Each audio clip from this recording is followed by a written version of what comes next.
नमस्कार दोस्तों, मैं डॉक्टर असित पुनः उपस्थित हूं आपके समक्ष अंतानुभूति के अतल से कुछ बातें करने के लिए। लेकिन इसके पहले देखते हैं अपने देश के प्रधानमंत्री श्री नरेंद्र मोदी जी का यह संदेश। मेरा ये चैनल सब्सक्राइब करें और मेरे हर अपडेट आपको मिले, इसके लिए बेल आइकन जरूर दबाइएगा। दोस्तों, आज मैं गया था एक गुरु सेवा आश्रय, यहीं पे एक जगह है, ऑर्फेनेज कह सकते हैं आप, ओल्ड एज होम बोल सकते हैं। गया, समय बिताया, शायद बहुत अपनापन महसूस हुआ। लेकिन वहां पे एक बालिका ने एक सवाल पूछा छोटा सा कि सर ये बताओ कि निष्काम कर्म गीता से लेके सभी लोग बोलते हैं फल की चिंता मत करो, काम करते जाओ, तो ये कैसे होगा? और दूसरी बात कि फिर हम मन को इसके लिए कैसे तैयार करें? मैंने हाथ जोड़ लिए। मैंने कहा कि ये सवाल ऐसा है जिसपे शायद बड़े बड़े ऋषि मुनि बोल रहे हो चुके होंगे या बोल पाएंगे। लेकिन चूंकि बालिका का प्रश्न था, उत्तर तो देना था, संतुष्ट करना था, तो मुझे भी उस पल में एक एहसास आया कि ये बिल्कुल सत्य बात है कि कर्म करो, कर्म की फल की चिंता मत करो, फल के बारे में मत सोचो। तो जब हम फल के बारे में सोचेंगे ही नहीं, फिर हम काम कैसे करेंगे? क्योंकि सिद्धांततः अगर देखा जाए तो 99.99% व्यक्ति जो है उनके सामने पहले फल होता है, फिर उनका कर्म होता है, जो कि एक प्रोसेस का पार्ट होता है। लेकिन अगर श्रीमद् भागवत गीता में यह कहा गया कि निष्काम कर्म की बात भगवान श्री कृष्ण करते हैं, जिसमें एक लाइन में अगर कहूं तो फल की चिंता नहीं करना है, अपने भाव से कर्म करते रहना है। क्या है वो कर्म और उसको क्या हमने कभी महसूस किया? अब इसको समझने के लिए थोड़ा सा हमें जाना पड़ेगा, सूक्ष्म रूप को भी देखना पड़ेगा और उसके विराट रूप को भी देखना पड़ेगा कि कर्म की सूक्ष्म रूप क्या है और इसके विराट रूप क्या। और शायद हम सूक्ष्म रूप को ही देख पाते हैं या उसके बारे में ही सोच पाते हैं, और यही कारण है कि हम फल की चिंता भी करते हैं, हम फल को पाना भी चाहते हैं। क्योंकि इंसान की प्रॉब्लम है कि हम फल को भी परिभाषित करना चाहते हैं और उसको अपने हाथ में भी रखना चाहते हैं। और सब कुछ हम ही रखेंगे, फिर भगवान क्या रखेंगे? उनके हाथ में भी तो कुछ होना चाहिए। यस और नो? एनीवे, तो मैं बात कर रहा था, ये तो हो गया कर्म के सूक्ष्म रूप। विराट रूप क्या? जिस दिन हम उसके विराट रूप को समझ लेते हैं, हमारा कर्म निष्काम हो जाता है।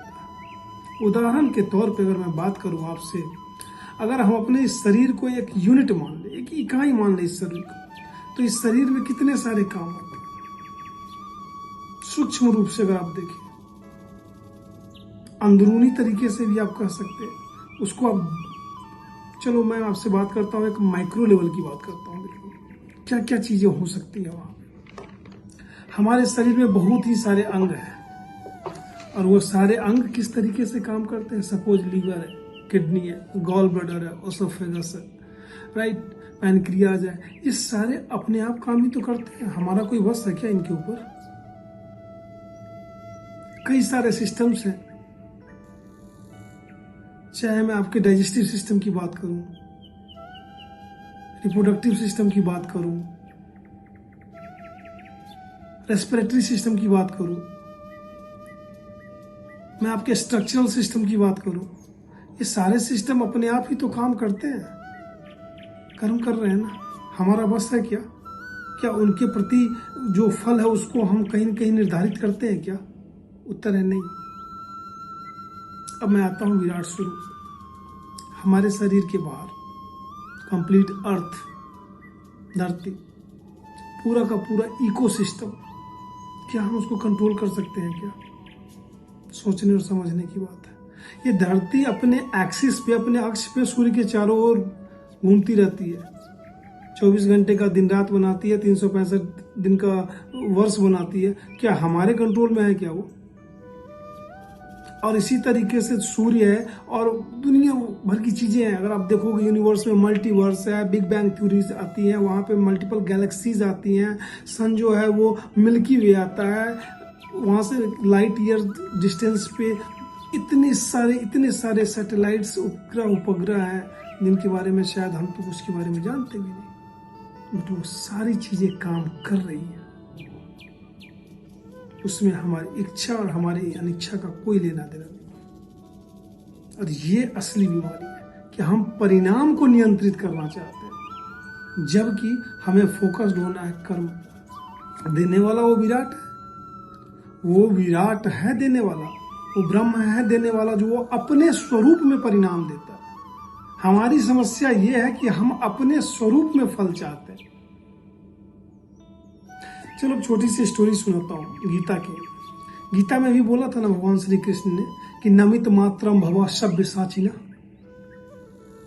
कि हे सब्यसाची। अर्जुन को सब्यसाची कहा गया क्योंकि वो बायां हाथ से धनुष चलाते थे। कि तुम निमित्त मात्र बन जाओ, बस करने वाला तो मैं ही हूं। भगवान श्री कृष्ण ने जब अपना विराट स्वरूप दिखलाया और अर्जुन ने उस विराट स्वरूप का दर्शन किया, उसके बाद अर्जुन बिल्कुल शांत हो गए। सत्य का ज्ञान हुआ, लेकिन उनके मन में जिज्ञासा तब भी थी कि हे प्रभु, जब यही बात है और यही होना है तो क्यों ना आप ही इस चीज को खत्म कर दें। जब उन्होंने दिखाया कि सारे लाश बने पड़े हैं, सारे मरे मिटे पड़े हैं और पांडव लोग जीवित हैं,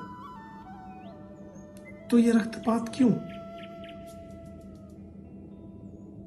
भगवान श्री कृष्ण ने क्या कहा?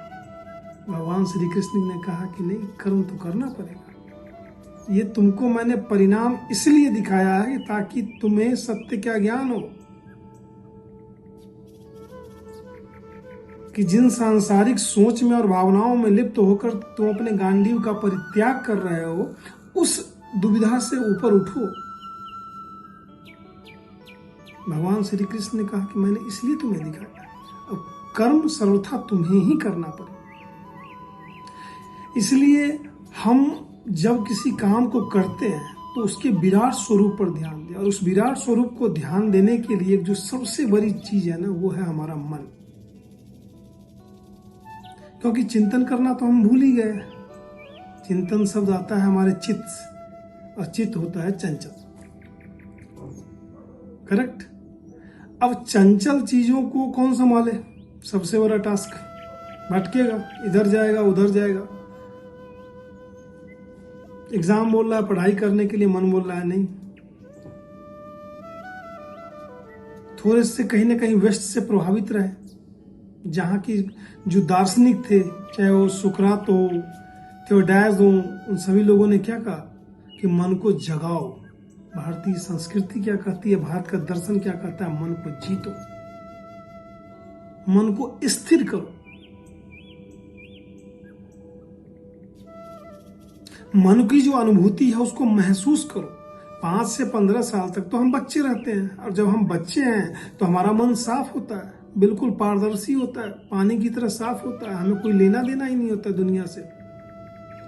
लेकिन जैसे ही हम अपने टीन एज में आते हैं, संघर्षों से हमारा सामना होता है, चुनौतियों से हमारा सामना होता है, तब जाकर के मन जो है वो अलग अलग भावों में रिएक्ट करना शुरू करता है। रश्मि रथी में रामधारी सिंह दिनकर जी ने लिखा ना कि जब विघ्न सामने आते हैं सोते से हमें जगाते हैं, मन को मरोड़ते हैं पल पल, तन को झंझोरते हैं पल पल। तो लाइफ में जब प्रॉब्लम आती है तब जाकर के मन को एहसास होता है, oh it is something like that, it is something like that, where to be done, what to be done, right. और ऐसी जगहों पे जब किसी ने मन को साध लिया, जो मन को जीत गया, वो ब्रह्म है, वो भगवान बन गया। लेकिन सबसे बड़ी समस्या क्या है, सबसे बड़ा चैलेंज क्या है, विरोधाभास क्या है कि मन है इतना चंचल कि इसको स्थिर कैसे किया जाए।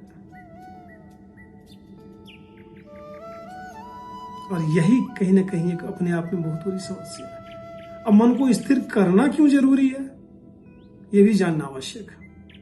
मन दूध की तरह होता है, मन दूध की तरह होता है, संसार पानी की तरह। दूध अगर पानी में मिल गया, इसका अस्तित्व खत्म, उसकी महत्ता खत्म।